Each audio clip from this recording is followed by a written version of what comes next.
ये वंदे मातरम वाले कौन लोग हैं? ये कौन लोग हैं? ये क्या कहते हैं कि अब से पहले जो पार्लियामेंट असेंबली सभी लोग बेवकूफ थे क्या? हमारे पूर्वज सवाल उन्होंने जब नहीं पढ़ा दिया, नई पार्टी क्यों ला रहे हैं? वो बेवकूफ थे क्या? ये कहना चाह रहे हैं कि इसके पूर्वज बेवकूफ थे, वो नहीं जानते थे वंदे मातरम।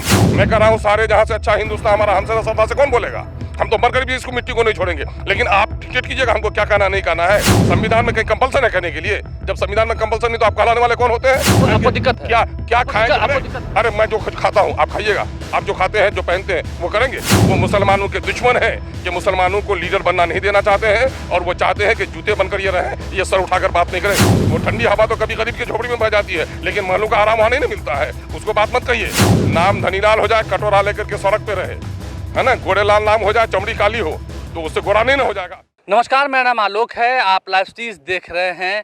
बिहार में अब महागठबंधन बनकर तैयार हो चुका है, लेकिन AIMIM ऑल इंडिया मजलिस-ए-इत्तेहादुल मुस्लिमीन के जो प्रदेश अध्यक्ष हैं अख्तरुल ईमान हमारे साथ हैं।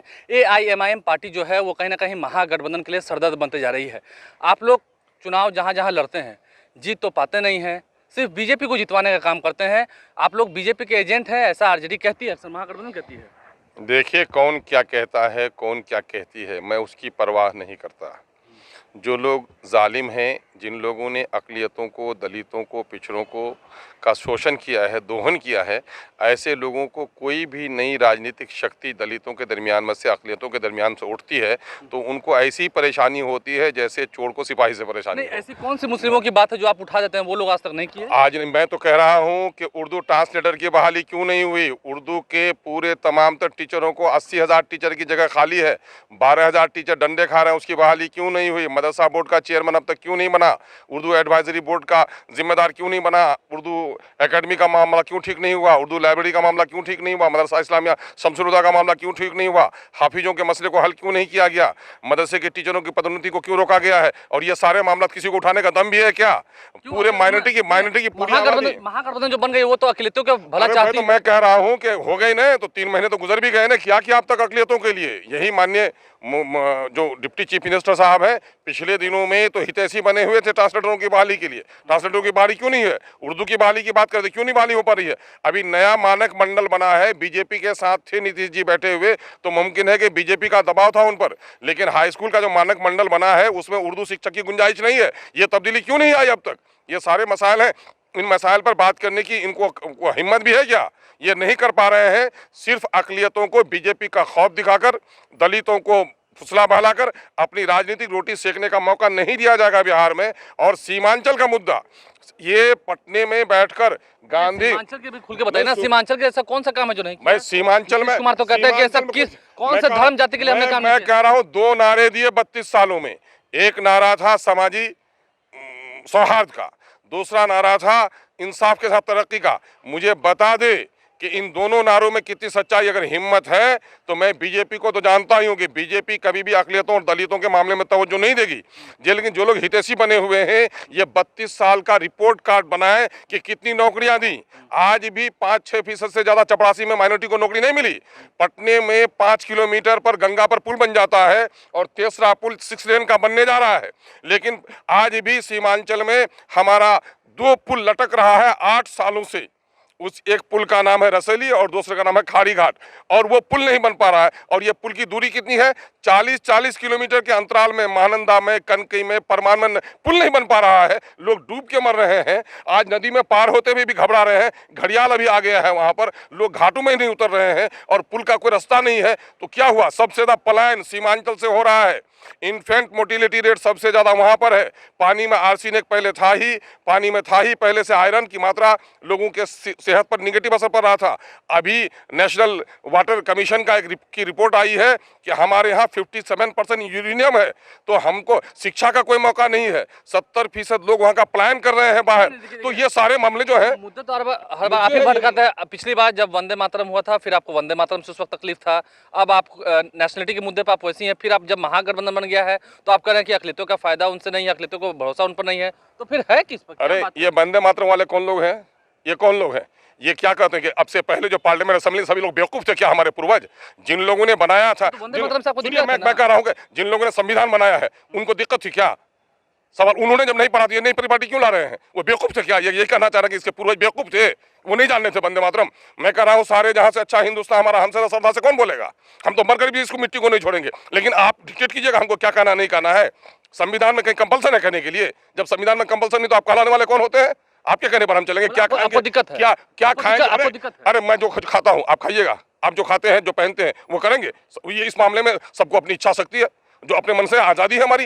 जमहूरियत में तो यही है। जब महागठबंधन बना है तब भी आपको दिक्कत है? अरे महागठबंधन बना है नहीं, महागठबंधन ही अति महागठबंधन बन जाए। मैं कह रहा हूं कि बीजेपी के मुकाबले में मैं समर्थन किया महागठबंधन का। महागठबंधन से मुझे आपत्ति नहीं है। महागठबंधन से मुझे आपत्ति यह है कि स्टेज पर जो बोलते हैं वो करते क्यों नहीं है। जब से आपके 4 विधायक उधर गए तब से आपका गुस्सा थोड़ा और नहीं नहीं, कोई गुस्सा नहीं। जब 4 विधायक थे तो हमारी शक्ति बड़ी थी, इन्होंने परपंख हमारे काट लिए। और ये भी देख लीजिए आप, बीजेपी नहीं चाहती है कि अकलियतों के दरमियान में कोई लीडरशिप उठे, और महागठबंधन भी नहीं चाहती है कि कोई लीडरशिप उठे। तो क्या अपने आप को वो कहां ले जा रहे हैं? क्यों मुस्लिम में कोई मंत्री नहीं बनाया गया है अभी महागठबंधन? मुस्लिम में मंत्री बन जाना और किसी पार्टी का नेतृत्व करना दोनों अलग चीज है। अपने सिंबल पर इलेक्शन लड़ाना। मैं कह रहा हूं son of Malla, son of Majhi, son of Kohri Kurmi, son of Yadav की लीडरशिप हो जाएगी, और सन ऑफ माइनॉरिटी की लीडरशिप होगी तो पेटो में ऐंठन हो रही है क्यों लोगों की?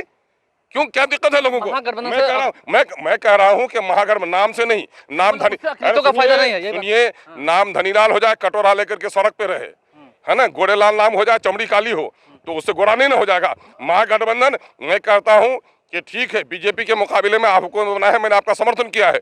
जिन मुद्दों को आपने कल इशू बनाया था उन मुद्दों को हल कीजिए। उर्दू का मसला हल कीजिए, उर्दू के टीचरों का मसला हल कीजिए, मदरसे का मसला हल कीजिए। सीमांचल में माइनॉरिटी की बड़ी आबादी है और पूरे बिहार में, अतुल साहब मेरी बात भी सुनिए। आपको महागठबंधन से क्या एतराज है? क्योंकि सिर्फ अकलियतों की बात आप कर रहे हैं, अकलियतों को क्या दिक्कत है? अकलियत तो कभी खुलकर बोलते नहीं है। मैं कह रहा हूं कि पर कैपिटा इनकम अकलियतों का कम है, इससे ज्यादा खुलकर क्या बिहार से अलग है। सुनिए, मैं बिहार से अलग नहीं है। माइनॉरिटी के लोगों को मौका नहीं दिया गया, नौकरी में इनको मौका नहीं दिया जा रहा है, ठेकेदारी में उनको मौका नहीं दिया जा रहा है, हत्या के मंत्रालय में भी जो उनका शेयर होता है नहीं दिया जाता है। बिहार के भी चीफ सेक्रेटरी आमिर सुबहानी। अरे आमिर सुबहानी साहब चीफ सेक्रेटरी हो जाए। हम चीफ सेक्रेटरी, चीफ मिनिस्टर और प्रधानमंत्री नहीं मांगते हैं। हम अपने तादाद के एतबार से चपरासी मांगते हैं, असिस्टेंट मांगते हैं, टीचर मांगते हैं। ये दिखावे के तौर पर हम नहीं जाते हैं। रेयर केसेस तो हर जगह होते हैं, उस रेयर केसेस से क्या मामला हो जाता है? वो ठंडी हवा तो कभी गरीब की झोपड़ी में बह जाती है, लेकिन महलों का आराम वहां नहीं मिलता है, उसको बात मत कहिए। लेकिन मगर मामला ये है कि यहाँ पर इक्वल अपॉर्चुनिटी कमीशन की बात कही गई थी सचर कमेटी रिपोर्ट में। इक्वल अपॉर्चुनिटी कमीशन को अगर कोई फॉलो नहीं करता, बीजेपी नहीं करती, इनको करना चाहिए। और माइनॉरिटी की जो आबादी है, उनके पढ़े लिखे लोग कितने हैं, उनका सामाजिक स्तर क्या है, रोजगार का स्तर क्या है, आर्थिक स्थिति उनकी क्या है, पलायन सबसे ज्यादा माइनॉरिटी के लोग कर रही है, नहीं देख रहे हैं लोग? आप लोग तो गवाह है इस बात के। जब जनसंख्या नियंत्रण कानून की बात होती है तब तो उस केस में महागठबंधन ही सपोर्ट करता है कि हाँ भाई इसकी कोई जरूरत नहीं। अरे मैं कह रहा हूँ कि नेचुरल मामला, वो मामला मेरा ही क्या है? क्या महागठबंधन को सपोर्ट करता है तो मेरे को सपोर्ट करता है क्या? क्या दलितों के यहाँ, क्या पिछड़ों के यहाँ 8-10 संतान नहीं है? हमारे नेता जो लालू जी हैं उनके यहाँ कितने संतान है? तो सवाल ये पैदा, उनको तो करना ही चाहिए, है ना। और अभी तो मैं साधुवाद देता हूँ कि नीतीश जी ने भी ये भी कहा है कि समाज को पढ़ा लिखा दो और खुद ही आबादी में नियंत्रण हो जाएगा। तो कि आने वाले समय में एआईएमआईएम बिहार में और चुनाव लड़ेगी, लोकसभा लड़ेगी, विधानसभा भी लड़ेगी। अच्छा, पार्टी का रजिस्ट्रेशन क्या परचून की दुकान के लिए किए हैं? हम इलेक्शन नहीं लड़ेंगे तो क्या करेंगे? हम लोकसभा में भी लड़ेगा, लोकसभा भी लड़ेंगे। तो मतलब महागठबंधन के लिए फजीयत खड़ी कीजिए। क्या है फजीयत? हम कराने जाएंगे? वो अपनी लड़ाई लड़ रहा है, हम अपनी लड़ाई लड़ रहे हैं। वो अपनी लड़ाई लड़ रहा है, हम अपनी लड़ाई लड़ रहे हैं, और लोग लड़ेंगे। ये बात कहते हैं आप? सनम मल्ला से कहते हैं इलेक्शन लड़िएगा कि नहीं लड़िएगा? आप पूछते हैं कोई सनम पूरी कोई तो खुल के कहते हैं ना कि आप लोग एजेंट हैं बीजेपी। अब वो कह रहे हैं जिनको हम, जिसने ज्यादा मेरा हक मारा है उसी को ज्यादा पेट में दर्द हो रहा है। जो नहीं चाहते हैं कि दलितों के दरमियान में, अकलियतों के दरमियान में लीडरशिप उठे, ये लोग सबसे बड़े दुश्मन हैं। जो ये जुमला इस्तेमाल करते हैं कि हम बीजेपी के एजेंट हैं, वो मुसलमानों के दुश्मन हैं कि मुसलमानों को लीडर बनना नहीं देना चाहते हैं, और वो चाहते हैं कि जूते बनकर ये रहें, ये सर उठाकर बात नहीं करें। जो ये शब्द बोलते हैं उन पर मेरा इल्जाम है। हम आए तो वोट काटने लिया है, तो मैं कह रहा हूं कि अगर मैं वोट काट के तुमको हरा सकता हूं तो फिर वोट को जोड़ने का प्रयास क्यों नहीं करते हो? ये लोग खुद बीजेपी के एजेंट बने हुए हैं। बीजेपी से क्या सांठगांठ है? एमआईएम कभी बीजेपी का एजेंट नहीं बन सकती। देखिए, एआईएमआईएम को कभी एआईएमआईएम को लेकर के जो अख्तरुल ईमान ने कहा, प्रदेश अध्यक्ष हैं बिहार एआईएमआईएम के, उन्होंने साफ साफ कहा आने वाले समय में लोकसभा का चुनाव भी लड़ेंगे, वंदे मातरम से लेकर के तमाम जितने मुद्दे हैं, अकलियतों के मुद्दे हैं, उन्हें भी खुलकर रखा है।